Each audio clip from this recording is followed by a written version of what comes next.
Jail में किसी की हत्या होती है तो जिम्मेदारी सिर्फ और सिर्फ जेल तथा जिला प्रशासन की होती है, वह भी तब जब उक्त बंदी न्यायालय तथा मीडिया के सामने चिल्ला चिल्लाकर अपनी हत्या की आशंका जता रहा हो। उक्त बात धनबाद जेल में हुई अमन सिंह हत्या मामले में उसके परिजनों का कहना है। परिजनों ने मीडिया को बताया कि अमन सिंह अपनी जान बचाने के लिए न्यायालय और मीडिया से चिल्लाकर गुहार लगाता रहा, परंतु इस पर किसी ने ध्यान नहीं दिया और अंततः रविवार को अति सुरक्षित माना जाने वाला धनबाद जेल में उसे गोलियों से छलनी कर दिया गया। पूर्व में भी कई बार अमन को जान से मारने का प्रयास किया गया था, जिसकी शिकायत उसकी पत्नी ने लिखित तौर पर न्यायालय के समक्ष की थी। साजिश के तहत उसे जहर देने की भी कोशिश की गई थी। ऐसे में उसकी हत्या होना इस बात को साबित करता है कि अमन सिंह के द्वारा पूर्व में लगाए गए आरोप सही थे। इसे एक सामान्य हत्या नहीं कहा जा सकता, बल्कि ये हाई प्रोफाइल साजिश है, जिसके तहत अमन सिंह को जेल के भीतर गोलियों से छलनी कर हत्या कर दी गई। सवाल यह है कि धनबाद जेल में हथियार कैसे पहुंचा, हथियार पहुंचाने में किन किन लोगों ने भूमिका निभाई। क्या यह जेल प्रबंधन और प्रशासन की विफलता नहीं है? किसी भी अपराधी को कानून सजा देगा, लेकिन अगर कानून के कस्टडी में ही उसकी हत्या हो जाए तो यह जिम्मेदारी किसकी मानी जाएगी? उत्तर प्रदेश अम्बेडकर नगर निवासी अमन सिंह धनबाद के पूर्व डिप्टी मेयर नीरज सिंह समेत 4 लोगों की हत्या के मामले में आरोपी था। वर्ष 2021 से वह धनबाद जेल में बंद था। इस दौरान उसे धनबाद जेल से 7 मई 2022 को दुमका जेल शिफ्ट किया गया था, जहां जाने के दौरान वह बंदी वैन से मीडिया की ओर मुखातिब होकर चिल्लाता रहा कि उसकी जान को खतरा है। उसने कोयलांचल के एक बड़े घराने पर आरोप लगाते हुए कहा कि वह लोग उसकी हत्या कर देंगे और रविवार उसकी बात सत्य साबित हुई। जेल में ही उसकी बड़े ही हाई प्रोफाइल अंदाज में हत्या कर दी गई। इस मामले में धनबाद उपायुक्त और एसएसपी की माने तो हत्या में प्रयुक्त हथियार बरामद नहीं हो सका है, जो हत्यारों के सिंडिकेट को दर्शाता है। अति सुरक्षित स्थान कहे जाने वाले जेल से हत्या की घटना को अंजाम देने के बाद प्रयुक्त किए गए हथियार को सफलतापूर्वक हटा दिया गया। मृतक अमन सिंह के परिजन सोमवार की सुबह शहीद Nirmal Mahato medical college and hospital पहुंचकर शव को देखा और पोस्टमार्टम की प्रक्रिया में लग गए। अस्पताल प्रबंधन और जिला पुलिस पोस्टमार्टम की कार्रवाई में जुटे हुए हैं। मालूम हो कि कई आपराधिक कांडों के आरोपी अमन सिंह की रविवार को धनबाद जेल में गोलियों से छलनी कर दिया गया था। उल्लेखनीय है कि सुरक्षा के दृष्टिकोण से सुरक्षित जगह माना जाने वाला जेल में किसी अपराधी या आरोपी की हत्या हो जाती है तो यह बदतर विधि व्यवस्था का उदाहरण माना जाएगा। ऐसे में गैंगस्टर अमन सिंह का जेल के भीतर गोली मारकर हत्या किया जाना निस्संदेह धनबाद जेल प्रशासन पर एक प्रश्न चिन्ह खड़ा करता है, वह भी तब जब वह महज 1 सप्ताह पहले जिला प्रशासन ने जेल में औचक छापेमारी कर प्रतिबंधित वस्तुओं को बरामद करने के लिए अभियान चलाया हो।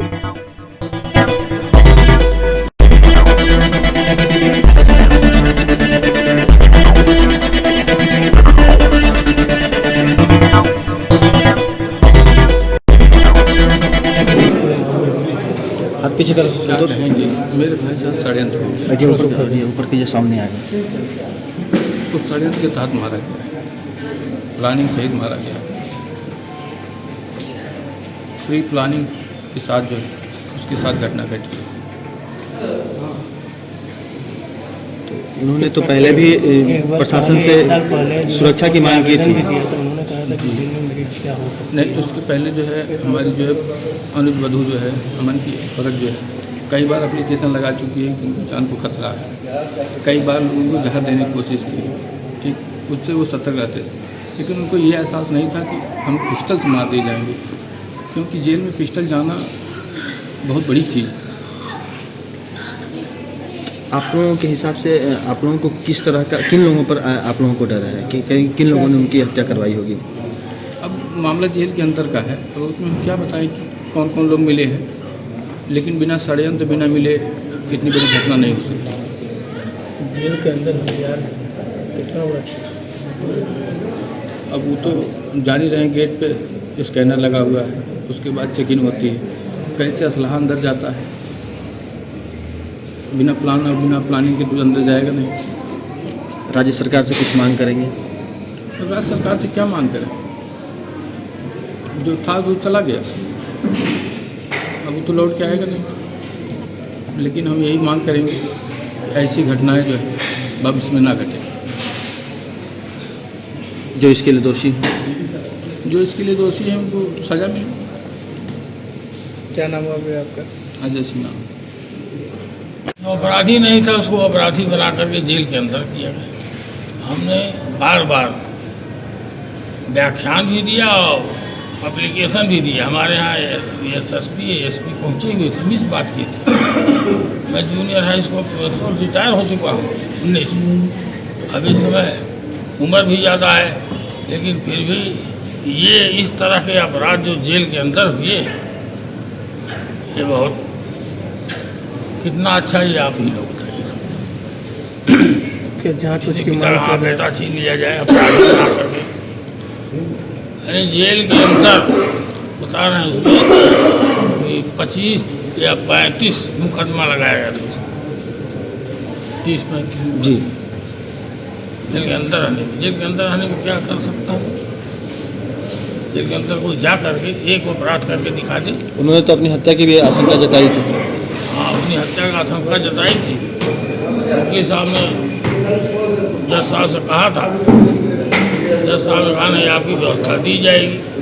उन्होंने व्यवस्था भी दिया, लेकिन अब व्यवस्था में कहाँ चूक हुई, अब तो जज साहब जाएंगे नहीं उसके पास देखने के लिए। जिनके ऊपर जिम्मेदारी होती है वही लोग देखेंगे। आपसे कभी बात हुई थी, कहा था उन्होंने कि किसी से मुझे जान का खतरा है या कोई ऐसा लोग मेरे पे पीछे पड़े हुए हैं? हाँ, बात हुई थी हमारी। किसी का नाम लिया था उन्होंने कि ना है नाम नहीं बताया किसी का। और जेल के अंदर सब स्वार्थी होते हैं, सब एक दूसरे के बस चूसने चटने में लगे रहते हैं। तो अभी क्या जांच उसका मांग करते हैं? हाँ, एक दूसरे नीचा दिखाने के लिए सब एक ने कोशिश करते रहते हैं। किस तरह की जांच की मांग करेंगे? मांग सरकार से कौन सी जांच करें? सीबीआई की जांच होती है, हाँ। राज्य सरकार की अपनी जांच होती है, दोनों में से किस जांच लगी तो है, सीबीआई जांच लगी है, ये एसबीआई भी लगी हुई है, रेस स्तर से और केंद्र स्तर से भी लग चुकी है। सारी व्यवस्था खड़े हो चुकी है। सब आ रहे हैं अधिकारी, आपके आएंगे, देखेंगे, मौका मुआयना करेंगे, समझेंगे, और उसके बाद उस तरह की प्रक्रिया बना सकते हैं। 172 सीसीटीवी कैमरे लगे हुए हैं, उसके बावजूद अंदर हथियार चला गया। अरे वो तो वहाँ कोई ऐसा रहा होगा जो अंदर पहुँचा दिया होगा।